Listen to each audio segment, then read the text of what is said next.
Então, começamos a nossa apresentação de outubro, né? Nosso encontro já tradicional de outubro, lembrando todo mundo, reforçando, né, que pela Lei de Proteção de Dados, eu peço que quem ficar constrangido em aparecer, é só deixar a câmera fechada.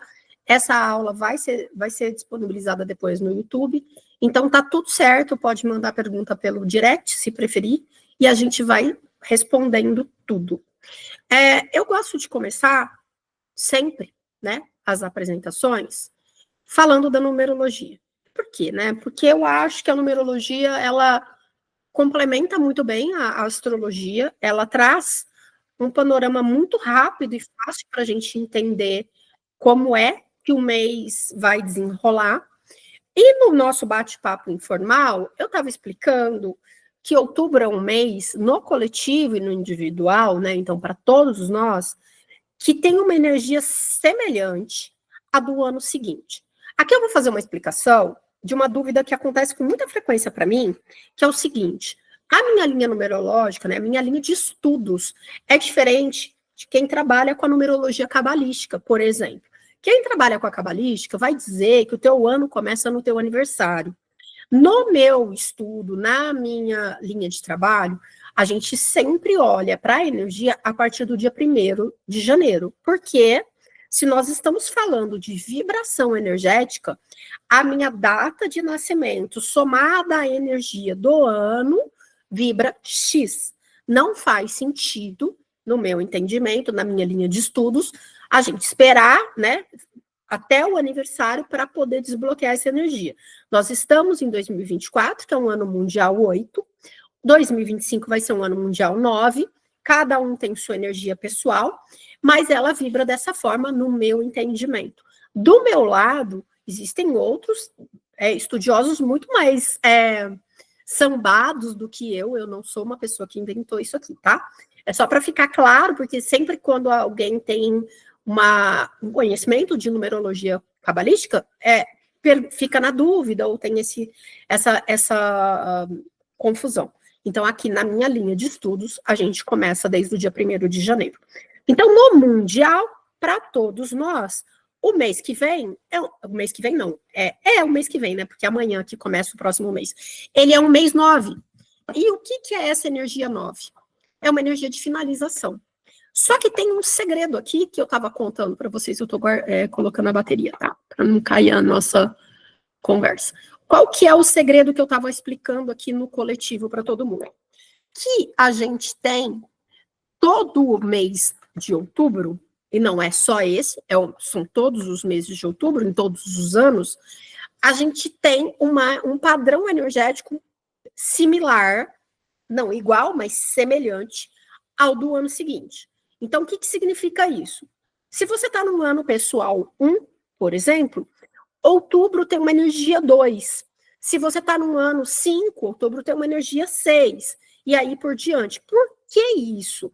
Porque a gente começa a vibrar, já começa a sintonizar um pouco o que vem ali adiante. Então, qual que é o segredo de outubro para nós, olhando para o aspecto da numerologia? É entender como a gente vai viver o ano que vem e perceber as coisas que nós precisamos alinhar ainda esse ano, que nós temos 3 meses ainda de experiência, o que a gente precisa alinhar, desenvolver e experienciar para que no ano seguinte ele flua muito mais fácil, porque nós estamos falando de uma jornada de autodesenvolvimento, né? Eu sempre falo, a gente está num planeta escola, a gente está aqui para se aperfeiçoar. Então, quando eu vivo o ano de 24 bem, o 25 vem melhor, e assim por diante, tá? Nós vamos falar com mais calma, com mais clareza, com mais detalhes disso, numa aula futura, provavelmente na próxima segunda. Mas aí eu passo ali na comunidade Júpiter os dados, tal, para a gente fazer essa aula. O que eu quero que vocês entendam agora e aqui? Esse é o mês mundial 9. O que é o mês mundial 9? No coletivo, nós encerraremos uma série de ciclos. Ah, mas como assim? Bom, pode ser um monte de tipo de coisas, mas de toda maneira, a energia da finalização, do encerramento, da compreensão da jornada, ela vai estar mais fluente.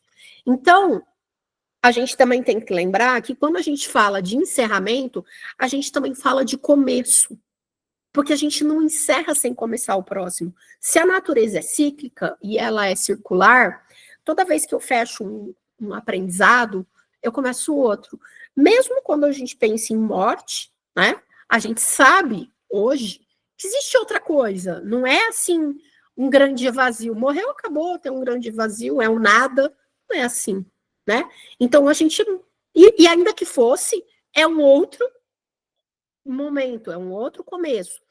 Então, o que eu acho interessante de vocês olharem? Lembrando que a gente vai estar mais emotivo, mais sensível, mais com a emoção à flor da pele, trabalhar dentro do campo dos desejos e interesses de cada um, duas coisas prioritárias, três coisas imprescindíveis. A primeira é olhar para a história de vocês, recente, e entender o que precisa ser fechado, o que precisa ser resolvido, o que precisa ser finalizado. A segunda coisa é trabalhar mais a espiritualidade, porque a espiritualidade está muito relacionada à energia 9. Ela está muito relacionada a essa compreensão do todo. Então, quando eu exercito a energia da espiritualidade, né? Então, quando eu estudo, aprendo, me desenvolvo, me conecto, eu trabalho melhor essas questões. E, por fim, que eu acho que também é muito importante, é o trabalho artístico. Também eu colocaria mais um quarto ponto aqui, mas vamos lá. O artístico é qualquer coisa que sensibiliza a gente e desenvolve a sensibilidade, porque a arte, ela é uma conexão com o todo também. Ela é uma conexão com a energia maior. Quem estuda o Tzolk'in, por exemplo, sabe que o Tzolk'in, os selos, os tons, eles têm muito a ver com a expressão artística. É muito interessante porque ele fala dessa energia. Então, a arte não precisa ser só pintar, desenhar, né? Ela pode vir de qualquer forma que você usa para transcender uma realidade. Então, eu recomendo isso. A quarta coisa que eu lembrei, né? Que eu falei que eram três, mas depois eu lembrei de mais uma, é o se colocar à disposição do servir. A gente está aqui aprendendo e se desenvolvendo. E quando a gente é egoísta, autocentrado exclusivamente, a gente não usa os nossos potenciais divinos, os nossos talentos, as nossas habilidades para servir e fazer um bem melhor, maior. E quando a gente fala de energia 9, a gente fala dessa coisa de exercitar o bem maior. A gente tem que lembrar que existe um equilíbrio. Eu não posso ficar só na caridade e no servir. Eu preciso olhar para mim também enquanto indivíduo, mas eu posso, dentro do meu potencial, fazer alguma coisa que ajude no coletivo ou no indivíduo. E aqui, quando eu falo servir, gente, a gente pode abrir um leque de milhares de possibilidades. Nem que seja ser gentil e gastar um pouquinho do seu dia conversando com a moça da padaria que está nitidamente fragilizada por qualquer motivo, e você para ali, dá uma atenção para ela, muda a vida dela, muda o dia dela, às vezes ela depois faz isso por outro, por outro e por outro, e a gente cria um círculo de prosperidade, porque o servir, ele traz essa prosperidade, tá? Então, o 9 é um mês de fim, de síntese, de compreensão do todo, mas, ao mesmo tempo, ele é um mês de começo, de olhar para onde eu vou me movimentar. Então, a gente tem que ter essa compreensão maior, que nada é, né? Tipo, fechei, acabou, não tem mais nada. Não, sempre tem algum ato depois. Então, é entender esse processo cíclico da vida. A gente também tem que lembrar que ele pode ser um mês mais sensibilizado, mais sensível, pode, não vai ser mais sensível. A gente pode ver alguns acontecimentos dolorosos, a gente pode ver alguns acontecimentos mais emotivos, mas a gente tem que entender que nós estamos num processo cíclico e que precisa acontecer determinadas coisas, tá? Então, o 9, ele tem essa pegada de finalização. Alguém quer fazer alguma pergunta nessa parte? Eu vou seguir. Enquanto não tiver perguntas, a gente segue. O próximo acontecimento é falar das lunações, né? Aqui eu só me concentro na lua nova e na lua cheia, O calendário da lua lunar vai chegar um pouquinho atrasado, porque, como nós estávamos falando antes, a gente está vivendo um momento onde Saturno, né? É um ano de Saturno, então é um ano inteiro para a gente aprender a lidar com o tempo, e ele está ficando um pouco rabugento com a gente, né? O tal do Saturno, porque a gente não está assim fazendo tudo que ele espera. Então parece que o dia não acaba, o dia acaba e o trabalho não acaba. Então vai chegar um pouquinho atrasado o calendário da Lua, mas ele vai chegar até quarta-feira mais tardar, vocês vão receber. Então ele tem lá o destrinchar das fases. Mas aqui, lembramos, Lua nova. A Lua nova é sempre um início de alguma coisa. Quando a gente entra na Lua nova, a nossa energia externa está bem baixinha e a interna está bem alta. Isso significa que nós hoje, que estamos na lua balsâmica, que é o final da lua minguante, a nossa energia interna está muito alta. Então a gente está muito bem percebendo o sonho, percebendo intuição, percebendo os insights do nosso mundo interior, ouvindo a nossa vozinha falando, faz isso, faz aquilo, mas também diminui o ritmo, se concentre em você um pouco, descansa um pouco mais, separa um tempo para que você viva melhor. Tudo isso são pedidos, né? Possibilidades de uma lua minguante / nova.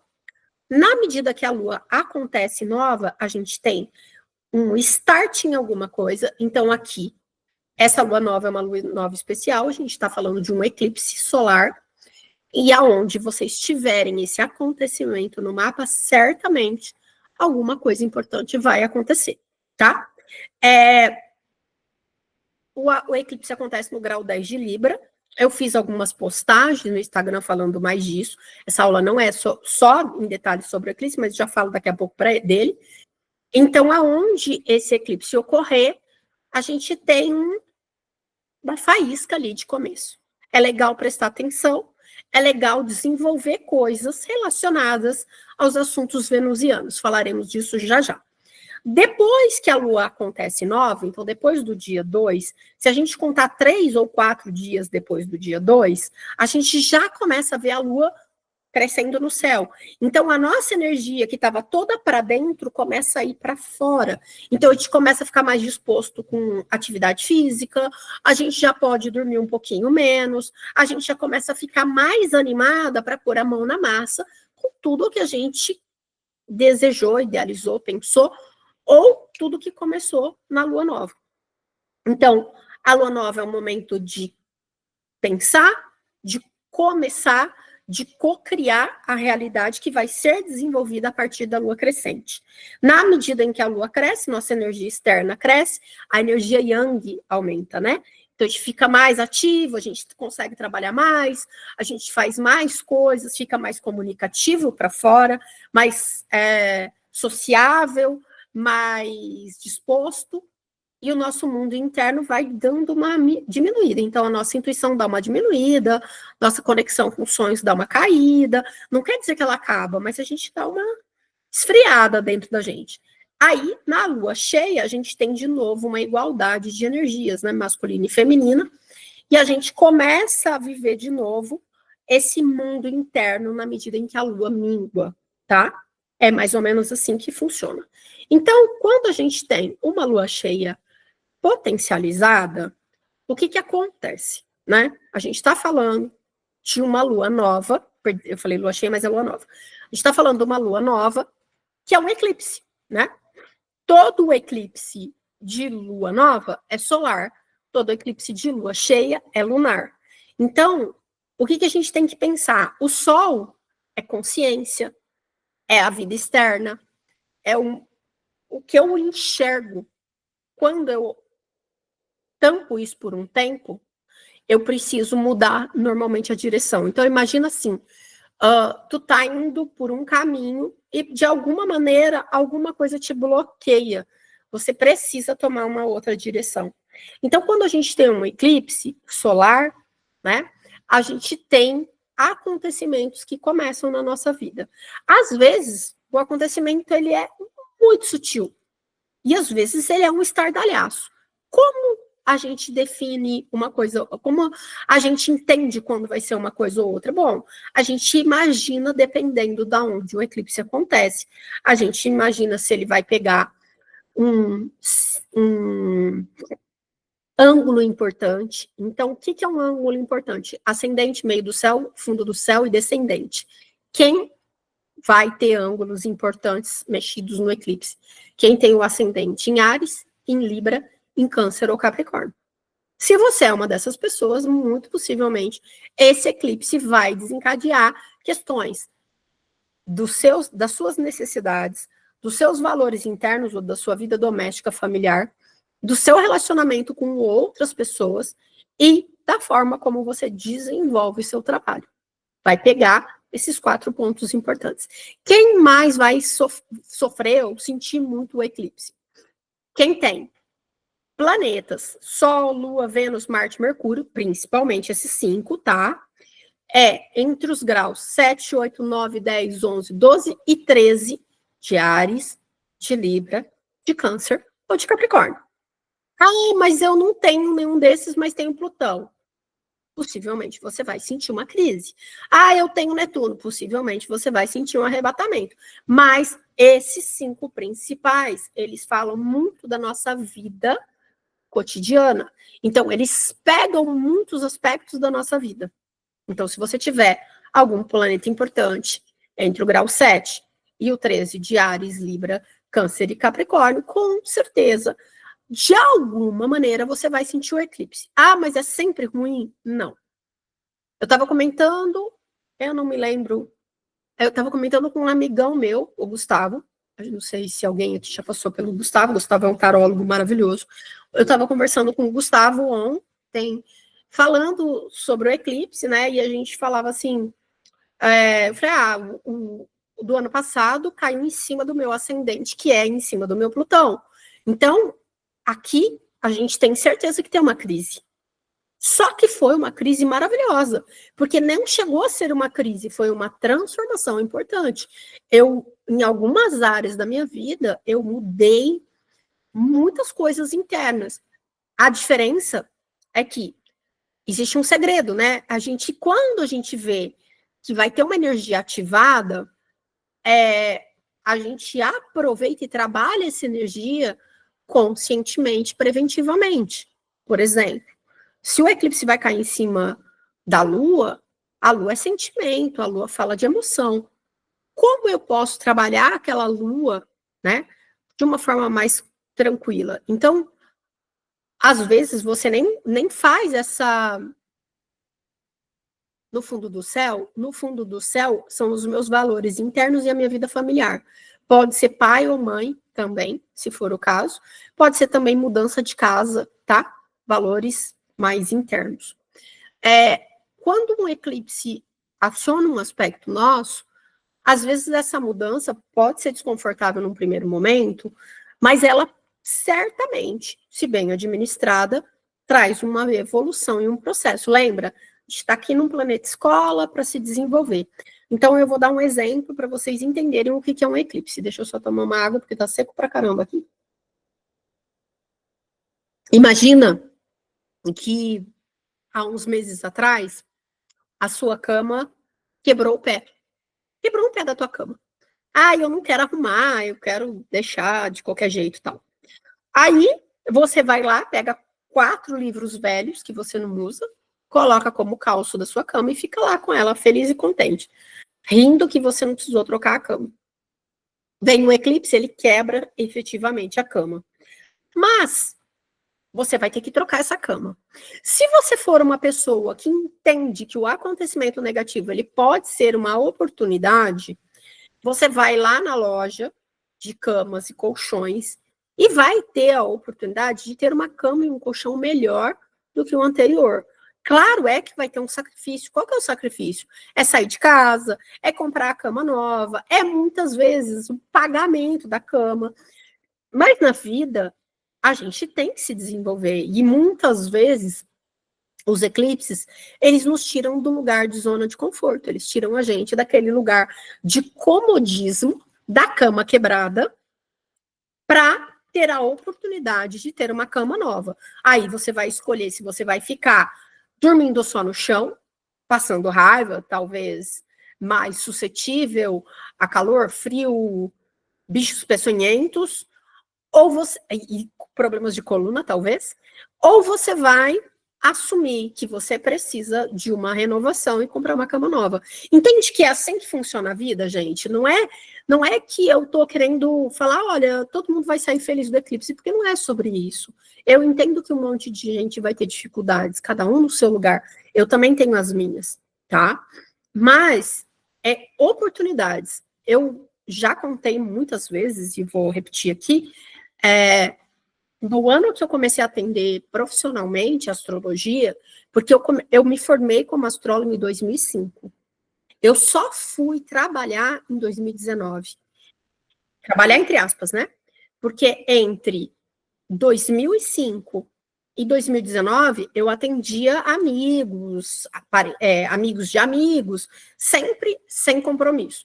Eu só fui trabalhar, profissionalizar, né, a astrologia em 2019, quando os eclipses estavam atingindo meu eixo 4, vida doméstica familiar, e 10, carreira.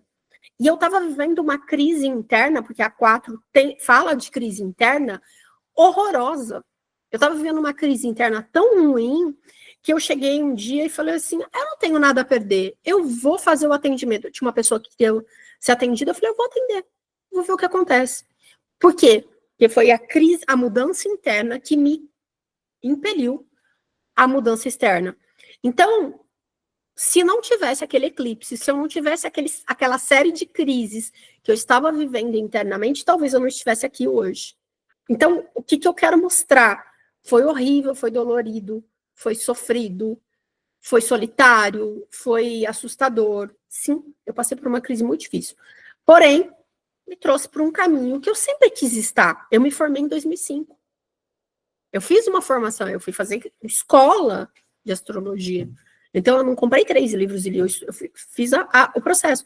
Então, o que eu quero mostrar para vocês é que era um desejo meu profundo, tanto que eu tinha investido 3 anos de estudos assíduos e mais um valor para me tornar astróloga, só que por outros motivos que não vem ao caso agora, eu não estava seguindo isso, e aí a vida deu um jeitinho de me espremer e me colocar no lugar certo. Então, aqui o eclipse vai acontecer na vida de todo mundo, a gente não tem como fugir. Se tiver difícil para você, pensa o que é que você precisa melhorar, mudar, transformar na vida de vocês.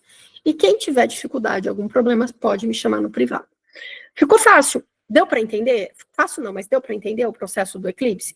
Ele é um apagão de consciência que te obriga a mudar de rota, te obriga a ajustar a rota para uma rota mais alinhada com a sua essência. Ainda assim, você pode fazer a louca e continuar dormindo no chão. Igual o exemplo do colchão que eu dei. Você pode ignorar, muitas vezes, vivendo e pagando pelo preço do desconforto. É uma escolha, tá? O mudar é mais difícil às vezes, parece mais difícil, mas é muito mais fácil porque a gente está com o fluxo natural do universo te levando para aquele lugar. É que a gente, na hora que está na dor, não percebe isso, tá? Então, vamos usar, só para fechar, usar o exemplo da cama que quebra.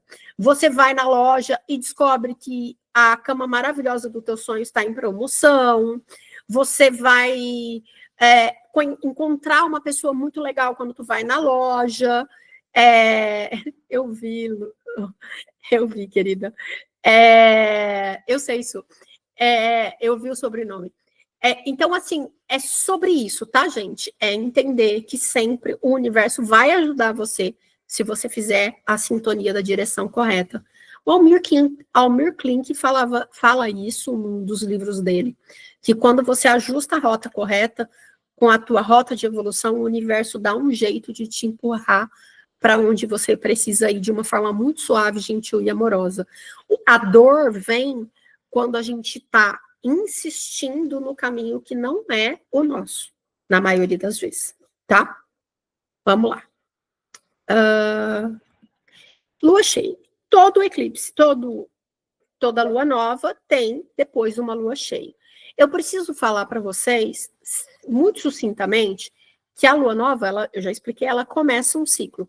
Só que essa lua nova, ela na verdade começa mais de um ciclo. Ela começa um ciclo de 29 dias, cujo apogeu é nessa lua cheia, tá?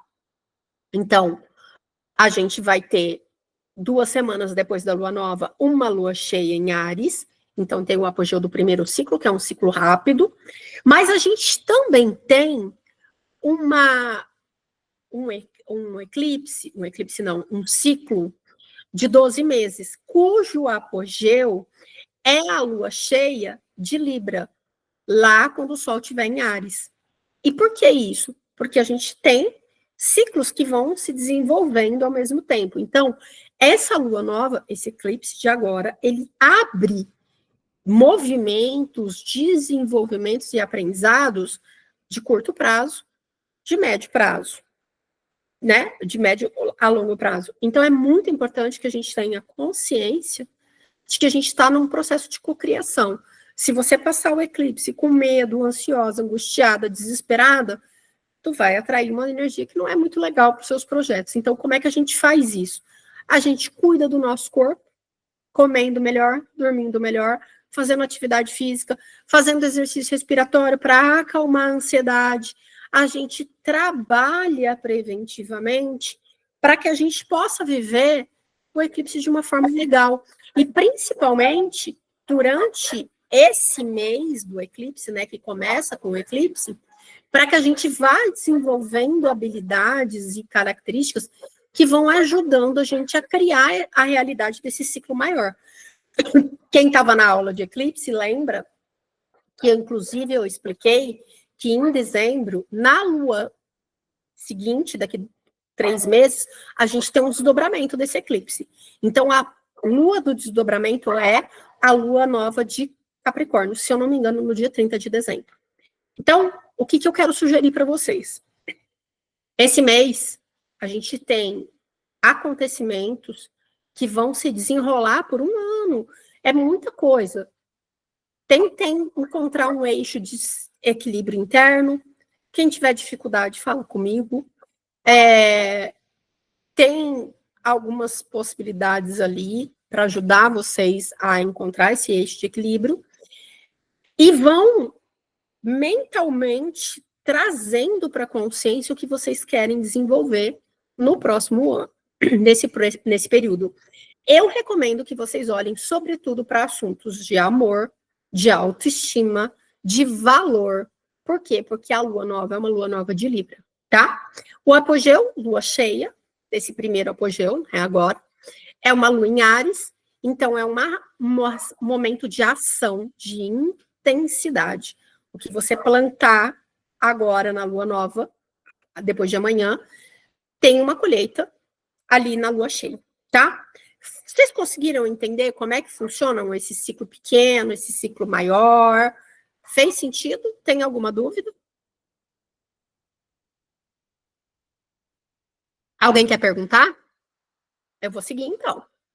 Se quiser perguntar, depois manda no chat ou fala comigo, tá? Depois que a gente fechar a câmera. Fechar a gravação. Olha só. Agora nós vamos começar a falar dos planetas, tá? Essa parte eu já expliquei aqui para vocês.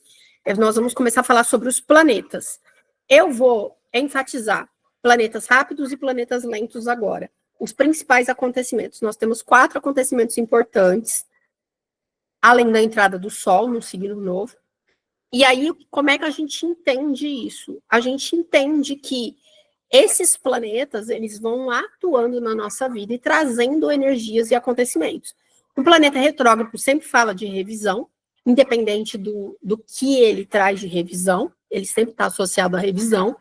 Então, quando um planeta entra em retrogradação, é um momento para você rever os aspectos relacionados àquele planeta. E aí, vamos lá. Dia 9, agora, a gente tem Júpiter entrando em retrogradação. É uma retrogradação lenta que vai se estender por meses, tá? E, em linhas gerais, a gente revisa assuntos de expansão, de desenvolvimento, de crescimento. Principalmente na área aonde Plutão está. O Plutão não, o Júpiter está hoje, que é em Gêmeos. Então, para quem manja um pouquinho do mapa, dá uma olhadinha lá no mapa, aonde está Gêmeos. O Júpiter deve estar lá pelo grau 21, 22 de Gêmeos hoje, e ele vai retrogradar um bocado. Então, aonde está Gêmeos ali no mapa de vocês é uma área onde você vai rever o desenvolvimento daquela casa, tá? Ah, mas eu não sei. Então, a gente pensa no geral, que Júpiter fala de desenvolvimento, crescimento, expansão, e nós vamos repensar esses temas. Como eu lido com o meu desenvolvimento? Como eu lido com o meu crescimento? Como eu lido com a minha expansão? Como eu lido com a minha abertura de mente de uma forma maior?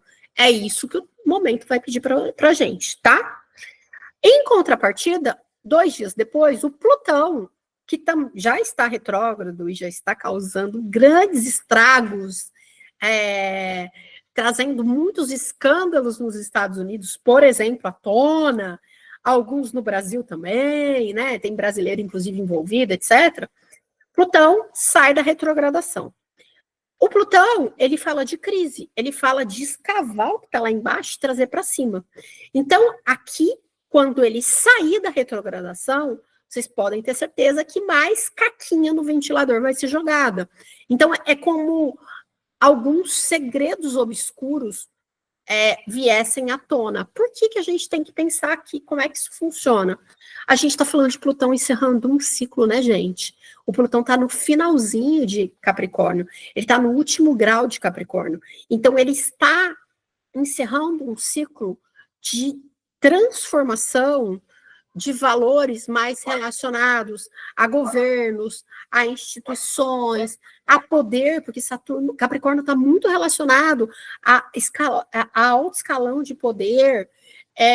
Ele está falando também da gente viver crises nas questões profissionais, né? O Capricórnio está muito relacionado à nossa jornada de propósito profissional. E olha quanta mulher aí se questionando nas carreiras, na vocação, no propósito de vida, porque Plutão tem essa conotação de revisão. Ali, retrógrado. Agora que ele vai para o movimento direto, a gente leva um tranco até a energia embalar de novo. E aí, no mês que vem, ele volta para Aquário. E aí ele entra num ciclo muito grande de Aquário, que esse ciclo é um ciclo que vai ajudar a transformar a humanidade por completo. Por quê? Porque Aquário fala de coletivo, em detrimento do poder de alguns, que é o Capricórnio. O Aquário fala do coletivo. O Aquário fala de tecnologias em detrimento dos sistemas mais tradicionalistas, que é Capricórnio. Aquário fala da inovação. Então, a gente vai ter que revisar tudo isso, tá? Não quer dizer que é de todo bom nem de todo ruim. Todo planeta movimenta trazendo coisas boas e trazendo dificuldades, mas ele sai agora da retrogradação para em novembro ele finalmente ingressar em definitivo em Aquário por um longo tempo, tá? Outros acontecimentos planetários importantes no mês. Mercúrio em Escorpião, no dia 13. Então, a nossa comunicação, que agora está muito gentil, muito poética, muito harmônica, muito equilibrada, ganha uma intensidade maior. É interessante porque o Mercúrio em Escorpião ele é profundo, mas ele é místico também, né? Então, pode ser assim, aquela vontade enorme de se aprofundar nas questões da nossa alma, dos nossos desejos mais profundos, saber sobre nós um pouco mais, aquela coisa de aprofundamento mesmo, tá, gente? Só que vai ficar uma comunicação mais passional, pode gerar mal entendido e rancor, pode gerar rupturas, porque Mercúrio em Escorpião pode falar um pouco disso. Mas, para quem gosta de estudar assuntos mais espirituais e místicos, é um período bem legal. Em contrapartida, Vênus, que está em Escorpião agora, entra em Sagitário dia 17. E aí, aquela passionalidade amorosa, aquela intensidade dos sentimentos, ganha uma conotação mais leve, ganha uma capacidade de rir, de falar dos problemas de uma forma mais suave, de se divertir, de brincar um pouco mais, as relações ficam mais tranquilas. E aí nós vamos buscar expandir a mente, porque afinal de contas, Sagitário é um signo de filosofia, de conhecimento. Então é aquele momento que a gente quer viajar, que a gente quer saber mais, que a gente quer abrir o nosso mental e os nossos conhecimentos. Estes são, em tese, os acontecimentos planetários mais importantes. Mas tem o Sol em Escorpião, que eu vou falar agora. Mas antes de eu começar o Sol em Escorpião, eu quero saber se ficou alguma dúvida nessa parte, para vocês perguntarem. Pode escrever no chat, gente, se vocês não quiserem abrir a câmera. Bom, sem perguntas, continuamos. O Sol em Escorpião. O Sol em Escorpião, o Sol, quando ele sair de Libra, ele vai entrar em Escorpião, que é o próximo signo. Até o dia 22, nós estamos muito focadas em temas como autoestima, valor próprio, amorosidade, equilíbrio, relacionamentos em geral. Então, é um momento muito legal para sair, para ver gente, para fazer network, para encontrar amigos, para trabalhos artísticos, para mudanças estéticas importantes que precisam trazer um pouco mais de harmonia. Então, a gente está voltado para isso. Quando a gente entrar em Escorpião, a gente entra lá na intensidade do reino de Perséfone, né? De Hades e Perséfone. Então, a gente vai fazer uma transmutação. Essa transmutação de Escorpião, ela pode ser física, ela pode ser simbólica, ela pode ser de várias maneiras. Então, Escorpião sempre tem uma morte e renascimento, de alguma maneira. Pode ser simbólica, do tipo, você deixar ir embora um conceito muito velho e arcaico que atrapalhava o seu desenvolvimento, como ele pode ser sutil, por exemplo, um fim de um relacionamento abusivo, um fim de uma situação desconfortável. Então, a gente pode escolher usar essa energia, trabalhar essa energia encerrando etapas importantes, mas a gente também pode simplesmente se conectar com a luz de Escorpião, porque acreditem, diferente do que muita gente pensa, Escorpião é um signo extremamente iluminado, ele consegue fazer essa ida lá do profundo até a maior luz, né? É a trajetória de Perséfone, de alguma maneira, também. Também acho que é um signo maravilhoso, Su. Aqui a gente trabalha as nossas dores internas, a gente trabalha as nossas melecas internas, nossas crises, nossos complexos, nossos medos, e a gente transmuta tudo isso, tá? É uma operação alquímica interna bem maravilhosa, a gente pode transmutar tudo isso. A gente pode fazer cortes cirúrgicos em situações que são abusivas, opressoras, que simplesmente acabaram. A gente tem essa força do corte cirúrgico, e a gente também pode se reinventar, a gente pode se recomeçar, a gente também pode, né, por que não, viver as benesses de Escorpião, que é apimentar relacionamentos, sensualizar um pouco mais, aprofundar nos conceitos mais internos dos estudos espiritualistas, porque todos os signos de água, eles falam muito dessa coisa mais espiritual, né? A diferença é a conotação que cada um tem. Mas o Escorpião, ele é extremamente intuitivo, ele é extremamente mediúnico, ele é extremamente alquímico. Talvez o mais alquímico dos três, na minha opinião, tá? Porque ele transmuta, né? Ele faz aquela coisa de mudar os estados, né? Fazer a transformação. Então, a gente pode olhar para tudo isso e se divertir um pouco mais, tá? E aí, eu acho que acabou. Vou cortar a gravação. Alguém quer fazer alguma pergunta nessa parte da conversa? Eu prometi que a aula seria rápida, não enganei vocês. Eu vou cortar a gravação e aí vocês papeiam aqui sem problema de abrir a câmera.